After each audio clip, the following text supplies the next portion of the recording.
Hey everyone, welcome back to the channel. Today, I'm gonna show you how to send files on Discord mobile. So first, enter the server or channel where you want to send the file. Now, if you want to send the file to a particular person, click their name to create a private message. At the left of the message box, you should see two icons, a plus and a gift icon.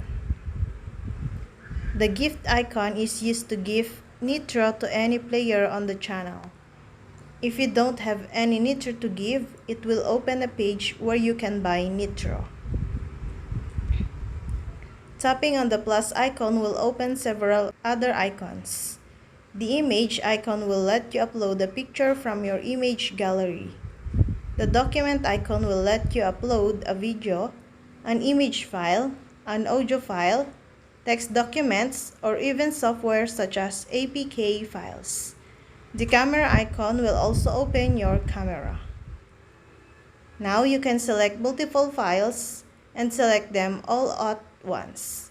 Each file you choose will get a check mark.